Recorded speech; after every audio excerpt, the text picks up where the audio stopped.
Trigger warning, this book talks about homophobia and bullying, so watch at your own risk. Thank you. Trans rights. Blue. It's a top-tier color. Blue people are the best people. Some of the world's greatest works of art examine the depths of what it is to be blue. So let's see if this graphic novel can live up to that legacy. Today I will be talking about a very intense graphic novel called Blue is the Warmest Color by Julie Maroh.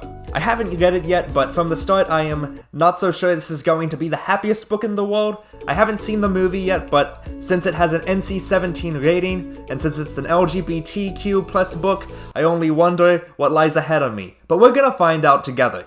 This graphic novel is written by Julie Maroh at the young age of only 24, which is an insanely young age for making something this successful. With that said, I'm gonna go ahead and dive in and film my reaction. The graphic novel is around 150 pages long, so I'll break it up into 50-page segments each, and I will show you some panels that really stuck out to me. Alright, with that said, let's dive in. Reading the first 50 pages now. So since a lot of this graphic novel has blank panels, I'll just show you my top 3 from the first 50 pages and explain to you why I like them. So this first one I like a lot because this is right after the first time Clementine sees another woman with another woman and her hair is blue. And so as she's looking at this balloon and seeing from panels 2 to panels 3 an intimate couple pass right by, and perhaps she is struggling with not coming to terms with who she really is at this moment while she is on a date with this boy. Now this next one has quotes, so I'll just read it. I feel lost, alone, at the bottom of a pit. I don't know what to do. I get the feeling that everything I do is unnatural, against my nature. Why does life work for other people and not for me? These last 2 consecutive panels stood out to me because I was reminded that this was once again a French graphic novel by the French flag, but then I noticed that the Ku Klux Klan is shown in the next panel. It's interesting to see how the Ku Klux Klan from the American South still found its way over to France, and then I googled it, and apparently a lot of French Americans from Maine were part of the Ku Klux Klan and migrated to France, so that explains a lot. Weird how toxicity can spread like that. So I finished the first 50 pages, and I think I should wear this blue shirt because 1, it's fitting, and 2, I should be respectful because this is a heavy book. Blue is the Warmest Color is about a girl named Emma going to Clementine's house, a girl that she used to have a romantic relationship with, after Clementine passed away, which is most likely suicide. Emma goes to Clementine's house to read her diary because Clementine wished it for her, and throughout this very short but powerful graphic novel, we are bouncing back and forth between the present day that is shown in color and Clementine's memories through the diary, which is told relatively in black and white, but with a single shade of blue in key panels.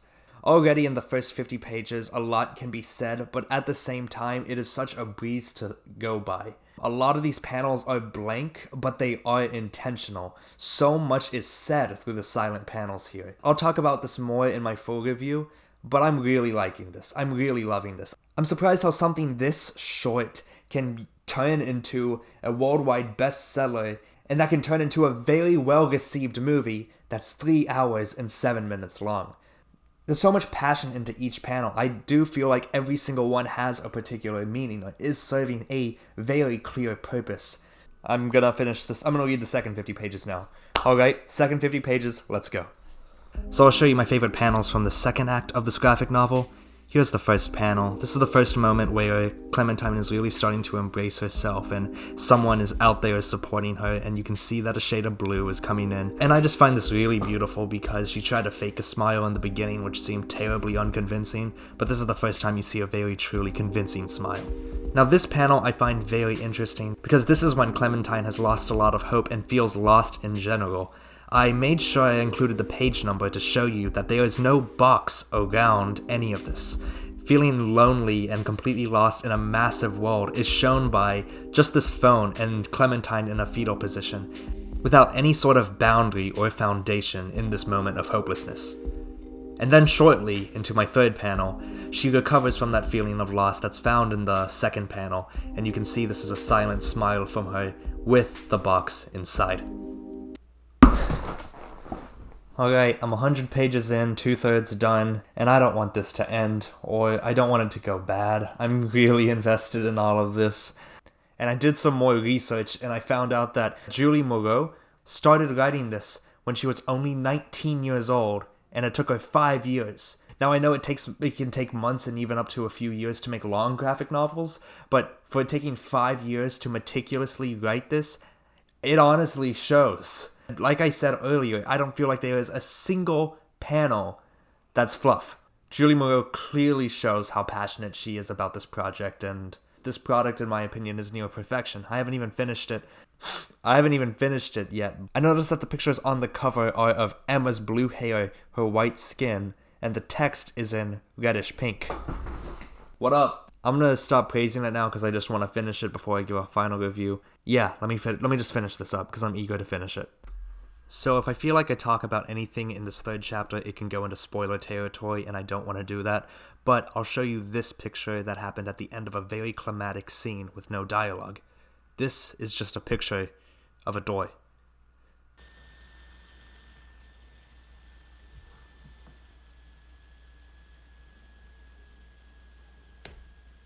I feel emotionally drained, man. I just want to go to sleep, take a nap. I don't think I have it in me to write a review or even talk about a review without giving this at least a couple hours to think about, so please bear with me. I'm gonna time skip it to when I'm good enough to organize any thoughts. Alright, time for the review. It's been about 2 hours, had a 2-hour nap, and I think I'm ready to just share my thoughts about how I feel about Blue is the Warmest Color, written by Julie Maroh. Blue is the Warmest Color is about a woman named Emma going to her former girlfriend's house, Clementine, to read her diary after she passed away. And by reading the diary, Emma finds out more and more about her struggles identifying with her sexuality and why she intended for her to read it through the end. From the start to the end of this graphic novel, you can see how every character interacts with this change of sexuality that Clementine is having to struggle through from the 90s as a teenager into her adulthood later on. Without talking much more about it to avoid spoilers, let's just move on to my pros and cons list. So for my pros, I would say that its style, the way that this comic is drawn, the way it looks, and how it uses its art to progress the story is near perfection. Julie Maroh draws the present day full of morbid colors, and then she draws the past of Clementine's diary in black and white with occasional shades of blue. As the story progresses, the more Clementine comes to terms with herself, the more colors are shown, but the more she feels ashamed of herself, the more colors diminish. And also the writing itself plays a crucial theme to the style. All of Clementine's writing and narration in her diary is in cursive, so you see her writing in cursive throughout her narrative during her times, but the dialogues are in just regular print, how you would see in most comics. For me, this adds a lot of personal connection to the characters in the sense that I am actually exploring someone's past. She took 5 years to write this graphic novel that can be read in its entirety in about an hour and 30 minutes. So with that, my next pro is that there is not a single panel of filler.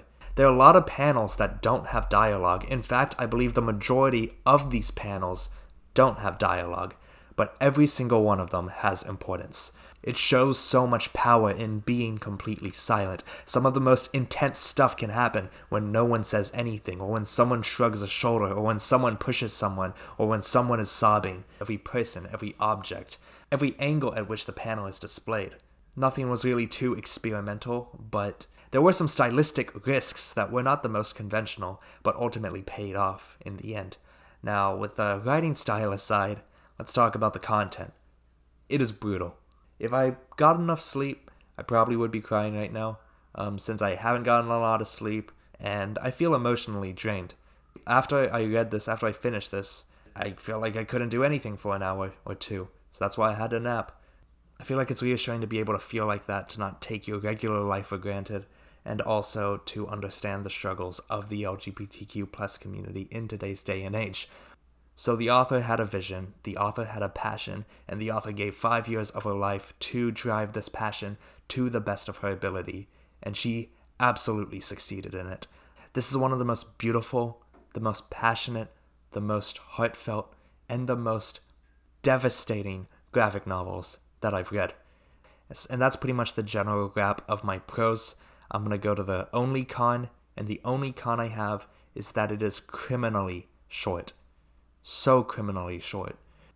I remember while I was reading towards the second end, I was really invested into our protagonist, Clementine, and I was just like, wait, how did I get so invested in Clementine? What made me so invested in Clementine? There wasn't much of a lot of pages to really make me like the character, but then I realized that it was the fact that we were introduced to her being dead from the very beginning in the first pages that made me root for her, because I already missed her when I first saw her. But with that said, I wish I would have loved to see more of Clementine just at her neutral self, or just at any of her emotional states just for a little while longer. I remember in the third act, in the last 50 pages that I read, that there was one scene between Emma and Clementine where a lot of feelings were shown in pretty much less than a page, and that could easily have been stretched out. And if those actions and those emotions that Clementine and Emma exchanged towards that scene in the end, that section in that novel would probably have been 50 pages minimum. I got a whole 2 chapters worth of emotions in 8 panels. It didn't feel rushed. It flowed very well. I just would have liked it to be longer because I didn't want this to end, because this is one of the most beautiful graphic novels I've read. Alright, time to wrap things up. How do I feel about this overall? I'm sure you know. I loved it. Easily one of the best graphic novels I've read in general, and probably one of the best works of LGBT literature I will have ever read. I'm definitely going to watch the movie after.